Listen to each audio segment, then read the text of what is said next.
Hello and welcome to this brief demonstration of TrustInSoft's AUTOSAR integration. Let's consider a simple AUTOSAR application that computes an estimate of fuel economy and usage for a given trip. Once per kilometer, the application will need to calculate the current level of gas in the tank, the previous level of gas in the tank, and then derive the estimated remaining possible total distance based on the tank level. This demo application has been authored with the Vector DaVinci Developer Classic AUTOSAR authoring tool.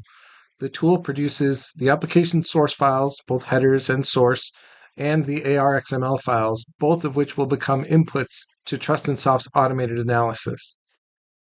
As we get started, here's a quick look at what this application looks like within the DaVinci Developer Classic tool.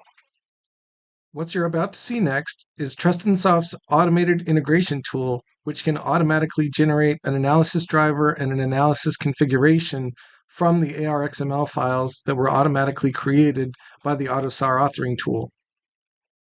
TrustInSoft's integration reads in the ARXML data and generates test stubs and drivers, taking into consideration the constraint data, which is included as well as part of the ARXML, in order to deliver a test which is extremely exhaustive while also being extremely accurate.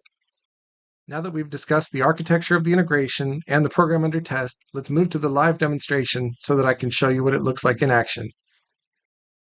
Here you can see the initial version of code which was generated for us by our AUTOSAR authoring application.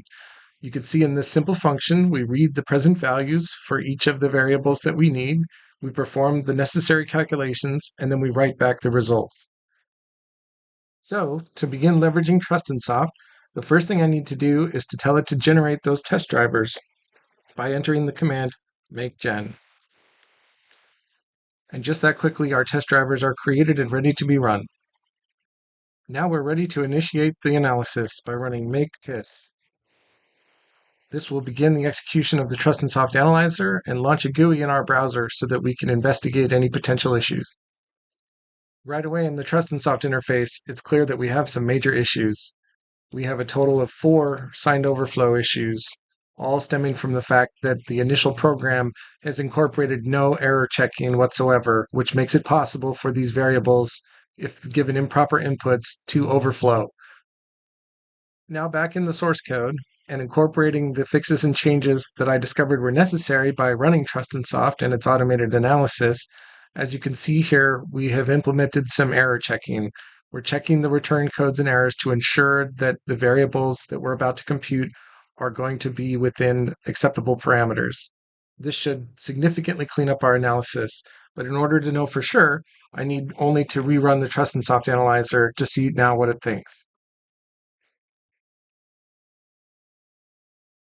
And my analysis is ready over in the UI. Now back in the TrustInSoft interface, we can see that things have dramatically improved. We've proven mathematically now beyond a doubt that there are no remaining undefined behaviors within this code. There is, however, still one unproven property or issue with the estimated consumption variable based on the details that we gleaned from the ARXML, which tell us that this should only be a positive number. Our gas tank should never report a negative reading. Our mileage remaining should never be negative.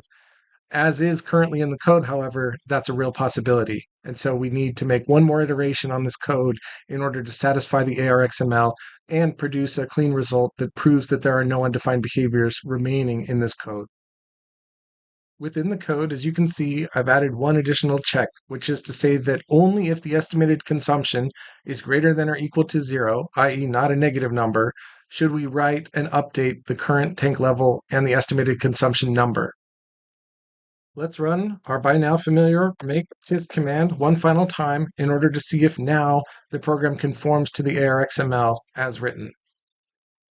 Indeed, one final look at the TrustInSoft interface proves now that all properties are valid and conform to the ARXML, and we've proven mathematically that there are no undefined behaviors remaining within this program.